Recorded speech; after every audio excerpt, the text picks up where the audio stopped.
Right, we are back with Grazel again. How are you feeling today, Grazel? Feeling good, thanks, Scott. Well, it's really interesting. We hear the word toxicity bouncing around a lot, particularly over the last, I don't know, decade or so. And I feel like maybe it's a term that's been bandied around so much, it's kind of lost meaning. So, in terms of a couple's dynamic, what would you consider toxic? Um, when there's no space for safety, which means you can't open up about your vulnerabilities, your emotions, what pains you, because your partner will weaponize those against you, or they will blame you, criticize you, belittle you, demean you, make you feel like there's something wrong with you. That's very toxic, and that's going towards abuse. Yeah, well, If that's if if it includes name calling, if it becomes a pattern. yeah. That's okay. Two things there that I found quite interesting. The first thing you said was about safety, and I think that's spot on. If you A toxic relationship, ultimately, it boils down to one side or even both sides sometimes feeling unsafe in the relationship. The second thing is that do you think a toxic relationship isn't necessarily an abusive relationship? Yes, That's absolutely. yeah. Because when it's abuse, there's a cycle of abuse when one partner has power over another Hmm. and maintains holding that power over the other person. Where a toxic relationship can be a couple being highly escalated and maybe have more access to feeling angry. Hmm. And they can be very angry at each other and bicker and yell but they're not engaging in any type of using power over another. Yeah. So some toxic relationships can be formed based on just not knowing how to communicate in a non-violent way. Hmm.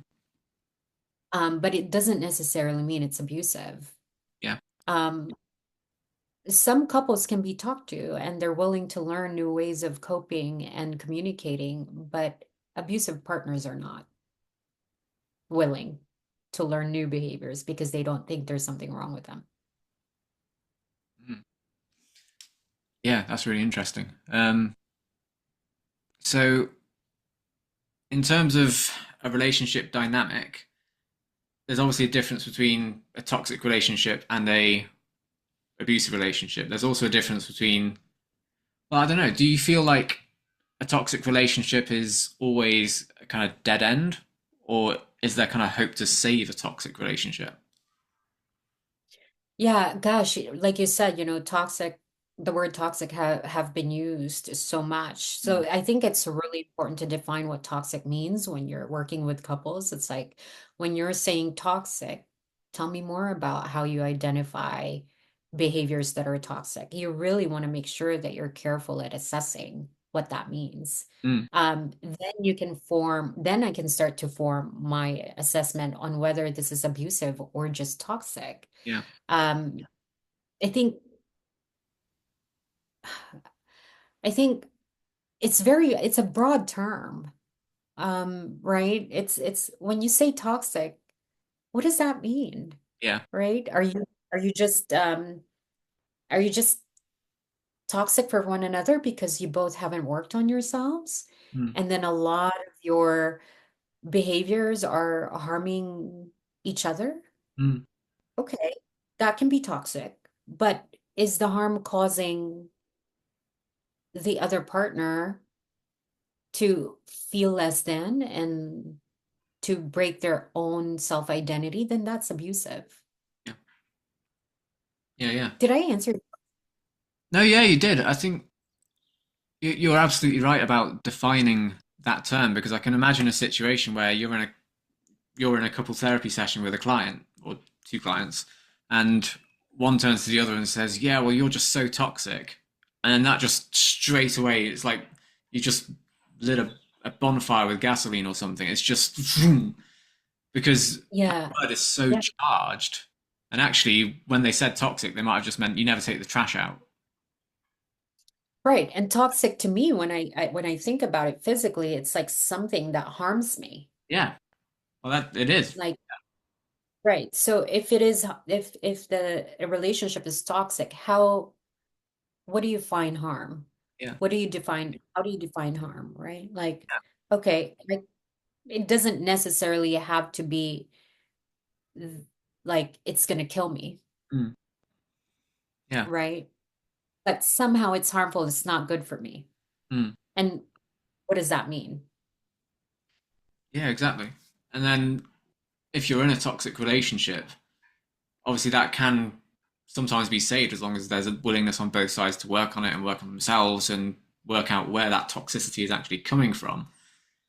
But how could a couple tell that actually we are just toxic as a couple and there's no getting around that? We need to separate. Is there like are there particular things they can look for to kind of make that assessment?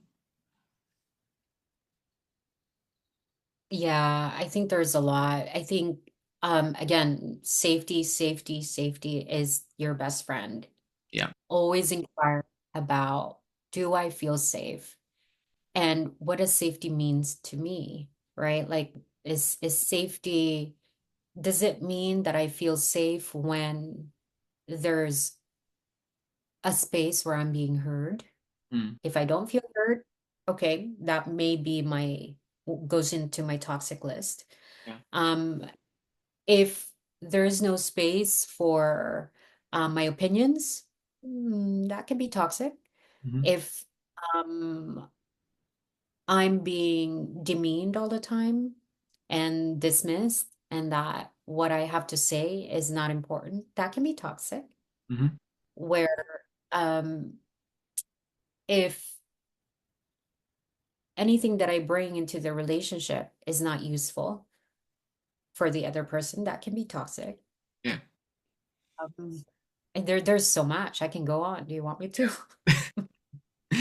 No, I mean that's plenty, but I guess the question is at what point do those toxic behaviors become a deal breaker? And I guess it's going to be different for everyone, right? It's going to be different for everyone. Sometimes, for when someone has trauma, safety is definitely tainted, so they don't know what safety means. So it could be that safety means harm, Mm, yeah. right? It's like So this is it's very different for everyone. But when those traits become a pattern, then you want to make sure that you're assessing whether it's abuse or it's probably toxic or abusive. yeah, Then you want to make sure that, okay, do I want to stay or do I want to leave? And if I want to stay, can we go to therapy? mm, Can we each go to individual therapy and then work on this and then see if our relationship is getting better? yeah, And if not, then can we try couples therapy? If that still doesn't work, then maybe we're not good for each other. yeah, yeah. I mean, how can couples therapy really help a couple who are in that scenario? So, they've identified there's toxic behaviors between them. They want to work on it. They want to stay together. What can couples therapy do to solve the problem? First is that as a domestic violence certified therapist, I need to make sure that I'm assessing for whether the toxic relationship that they call toxic is actually abuse. Mm-hmm. If it's abuse and it's severe, moderate, severe, and I know that I'm not going to be able to help them, I have to tell them Yeah. couples therapy is contraindicated at this time, which means that if you go to couples therapy, it's going to do more harm because you need to work on your individual behaviors in either a domestic violence setting, Mm-hmm. like a victim's group, Yeah. or a perpetrator or a secondary aggressor group Mhm. before you go to couples therapy.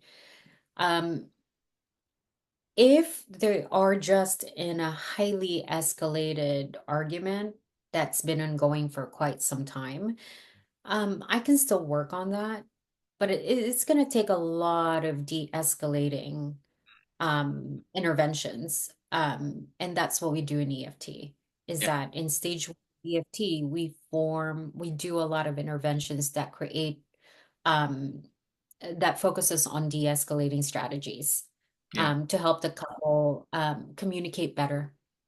Um, and communicating better means like there's no violent communication, Yeah. right? And that they probably seek other support systems outside of couples therapy. Yeah. And I mean, this is, I guess, what you have a ton of experience in because you don't see couples who are at their best. You tend to see couples at their worst, and that's why they come to you, right?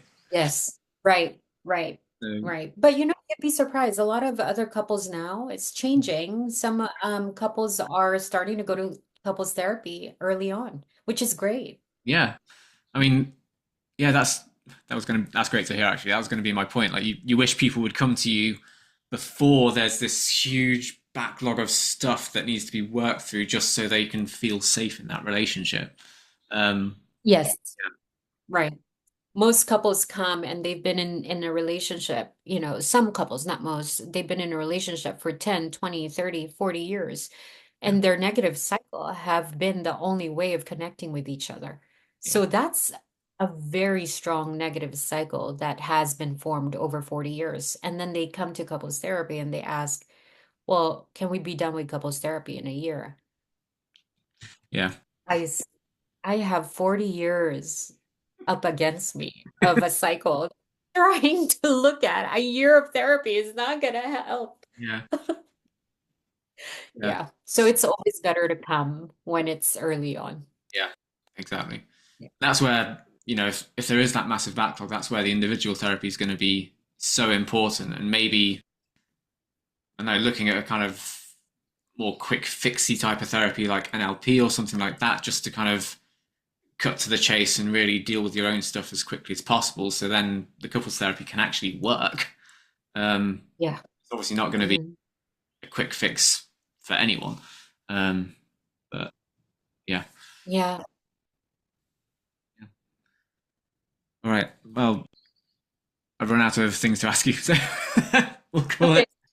But Okay. thanks so much again for your time, Grazel, and we'll speak again soon. Thanks, Scott.